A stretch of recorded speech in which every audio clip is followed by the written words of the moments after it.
वो बिल्कुल प्रोटेस्ट करें, लेकिन जब जहां वो प्रोटेस्ट कर रहे हैं उनसे आप एक बार जाके कह दीजिए कि आप प्लीज सबूत दे दीजिए, एक बार दिखा दीजिए कि क्या सबूत है कि कुलदीप सिंह सेंगर ने आपके साथ ऐसा ऐसा किया। एक बार मैं मीडिया के मेंबर से रिक्वेस्ट है कि कोई भी एक बार जाके उनसे पूछ ले कि आप एक सबूत दे दीजिए मैडम, मैंने तो 6-7 पॉइंट बताए हैं, आप एक पॉइंट बता दीजिए कि ये सबूत है कि आपके साथ ऐसा ऐसा उस दिन हुआ, सिवाय आपके बोलने के जिसमें भी आपने कई बार अपने बयान बदले हैं। आपने मेरे पिता पे आपने एक केस फाइल किया, अन्य लोगों पे 2.5 महीने बाद आपने सोच समझ के, शायद ये आप में से कम लोगों को पता होगा, सन 2000 में इनके चाचा हिस्ट्री शीटर हैं, उन पे 17 मुकदमे हैं, 17, and these are not put by us. मैं जब पैदा हुई हूं उसके पहले से मुकदमे चल रहे हैं, तो इसके पहले कि लोग इसमें भी कुछ सोचे। 17 मुकदमे सन 2000 में वो मेरे चाचा पे अटेम्प्ट टू मर्डर का उनके ऊपर केस चला है, वो इस वक्त तिहाड़ में बंद है, जो इनके चाचा है। तो आज की इनकी दुश्मनी नहीं है हमसे, इनकी दुश्मनी हमसे पुरानी है। तो बहुत सारे कारण हैं, अगर आप कोई भी मुझसे सवाल पूछना चाहते हैं तो आप मुझसे डिटेल पूछे, मैं सारी सवालों का आपका जवाब। मैं बस चाहती हूँ कि आप फैक्ट्स पे बात करें।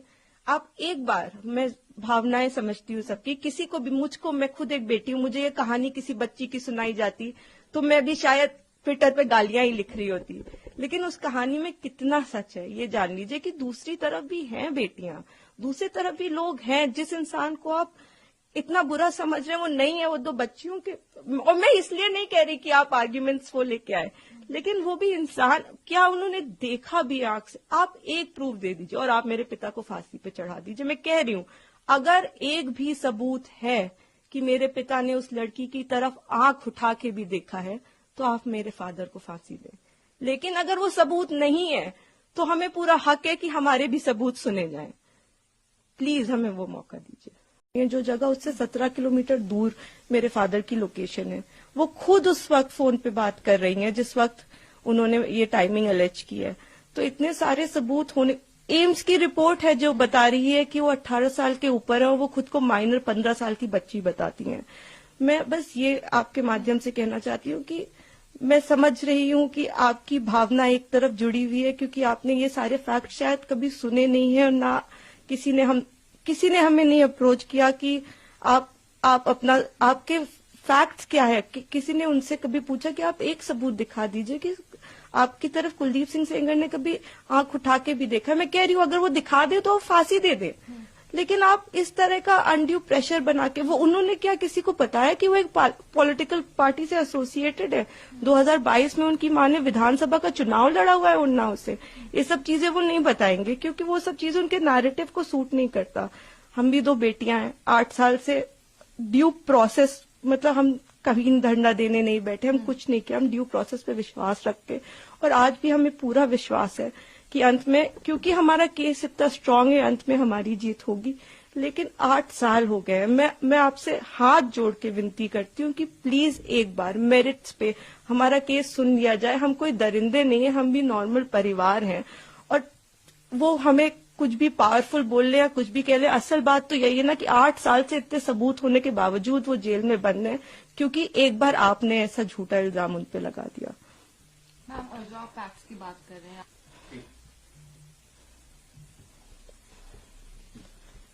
इस केस में इन्होंने स्टेटमेंट्स तो अपने बहुत सारे बदले ही हैं, जो कि आप अगर मुझसे कहेंगे तो मैं आपको डिटेल में प्रोवाइड कर दूंगी। इन्होंने समय 3 बार बदला है। पहले इन्होंने कहा कि दोपहर को 2 बजे कुलदीप सिंह सेंगर ने मेरे साथ रेप किया। उसके बाद इन्होंने कहा नहीं, दोपहर के 2 नहीं बज रहे थे, शाम के 6 बज रहे थे। फिर इन्होंने चेंज किया, कहा नहीं ये नहीं हो रहा था, शाम के 8:30 बज रहे थे।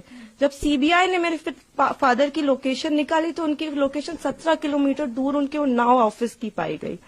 सीबीआई ने दूसरे केस में जानबूझ के हमें चार्जशीट किया, और उसके बाद जब दूसरे केस में चार्जशीट लगाई तो हमें पता लगा कि हमने जब वो सीडीआर देखे तो हमें पता लगा कि ये तो उस वक्त पे फोन पे बात कर रही थी।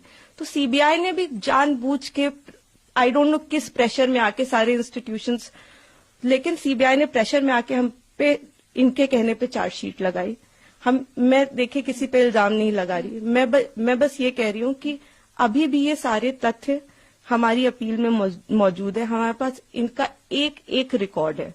एक बार हमारी बात प्लीज सुन ली जाए, क्योंकि हम भी बेटियां हैं, 8 साल से इधर उधर भटक रहे हैं, उनके साथ देने के लिए तो बहुत लोग हैं। हम अकेले ही कोर्ट जाते हैं, अगर वो हमें गाली देते हुए भी हमारे बगल से निकल जाती हैं तो उनके पास सिक्योरिटी है, हमारे पास मैडम सिक्योरिटी नहीं है।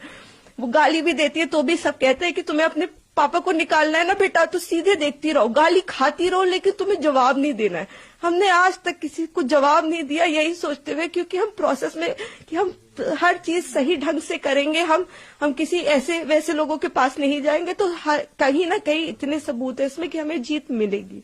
तो हम उसी का इंतजार कर रहे हैं। हम हमारी बस हाथ जोड़ के यही कि हम बिल्कुल विश्वास करते हैं, हम सारी संस्थाओं पे विश्वास करते हैं, लेकिन मैं बस इतना प्रे करना चाहती हूँ कि किसी के प्रेशर में आके कोई काम ना हो। आप सबूत देख के काम करिए, अगर सबूतों में हमारे जरा सा भी आपको गड़बड़ लगे तब आप ये काम करिए, लेकिन नहीं है, उनसे कहीं ना वो एक चीज सबूत दिखाए।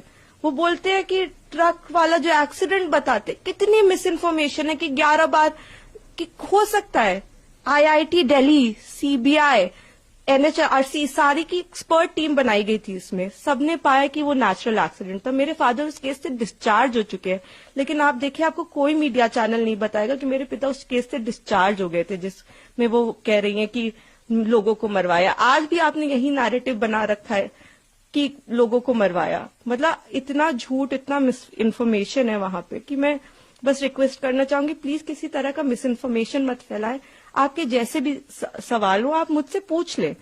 आप फादर की डेथ की बात करते हैं, मेरे पिता उस वक्त टाउन में ही नहीं थे, he was not even present in Unnao. ये भी एलिगेशंस लगाए गए हैं। जी, मैं इसीलिए मैं ट्विटर पे रोज मुझे रेपिस्ट की बेटी और जाने क्या क्या कहा जा रहा है, तो मैं जानती हूँ अगर हम अपने फैक्ट्स भी ट्वीट करते हैं या हम फैक्ट्स भी बताने की कोशिश करते हैं तो हमें बहुत अलग अलग नामों से बुलाया जाता है। हम जवाब भी नहीं दे सकते, क्योंकि सारी हमें पता है कि सारी संवेदनाएं वो सब एक तरफ जुड़ी हुई है। हम तो बेटियां है ही नहीं, लेकिन ठीक है, हम सब झेल रहे हैं। लेकिन जो आप वही मैं कह रही हूँ ना कि तथ्यों पे कोई बात करे। आप कह रहे विटनेस, किस विटनेस को मरवा दिया? अगर एक रिपोर्ट है कि वो नेचुरल एक्सीडेंट था तो हमने कैसे वो कराया? आप बताइए ना।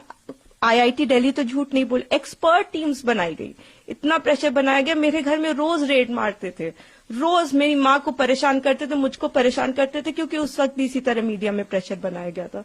तो मैं बस इतना ही, मैं सच में it's my humble request to all of you, आप पहले केस जान लीजिए, आपके जो भी सवाल हो आप कर लीजिए। मैं डॉक्यूमेंट्स लेके आपके सामने बैठने को तैयार हूं, लेकिन प्लीज किसी की कही सुनी बातों पे मेरे पिता के साथ ऐसा मत करिए। 8 साल से हम न्याय के लिए लड़ रहे हैं, प्लीज। मैम, पहले दिल्ली हाई कोर्ट ने उनको बेल, सुप्रीम कोर्ट ने उनकी बेल को रोक दिया है। बहुत बड़ा प्रोटेस्ट भी हुआ इंडिया गेट पे जो उन लोगों ने किया, 9 विक्टिम ने, और उसके बाद जो है जंतर मंतर पे प्रोटेस्ट हुआ। जी, मैं सारी चीजें देख रही हूँ। मैंने आपको इसीलिए बताया कि कुछ उनके पॉलिटिकल अफिलिएशंस भी हैं, और मुझे कोई वो बिल्कुल प्रोटेस्ट करे, लेकिन जहां वो प्रोटेस्ट कर रहे हैं उनसे आप एक बार जाके कह दीजिए कि आप प्लीज सबूत दे दीजिए, एक बार दिखा दीजिए कि क्या सबूत है कि कुलदीप सिंह सेंगर ने आपके साथ ऐसा ऐसा किया। एक बार मैं मीडिया के मेंबर से रिक्वेस्ट है कि कोई भी एक बार जाके उनसे पूछ ले कि आप एक सबूत दे दीजिए। मैडम, मैंने तो 6-7 पॉइंट बताए हैं, आप एक पॉइंट बता दीजिए कि ये सबूत है कि आपके साथ ऐसा ऐसा उस दिन हुआ, सिवाय आपके बोलने के, जिसमें भी आपने कई बार अपने बयान बदले हैं। आपने मेरे पिता पे आपने एक केस फाइल किया, अन्य लोगों पे 2.5 महीने बाद आपने सोच समझ के, शायद ये आप में से कम लोगों को पता होगा, 2000 में इनके चाचा हिस्ट्री शीटर हैं, उन पे 17 मुकदमे हैं, 17, and these are not put by us. मैं जब पैदा हुई हूं उसके पहले से मुकदमे चल रहे हैं, तो इसके पहले कि लोग इसमें भी कुछ सोचे। 17 मुकदमे सन 2000 में वो मेरे चाचा पे अटेम्प्ट टू मर्डर का उनके ऊपर केस चला है, वो इस वक्त तिहाड़ में बंद है, जो इनके चाचा है। तो आज की इनकी दुश्मनी नहीं है हमसे, इनकी दुश्मनी हमसे पुरानी है।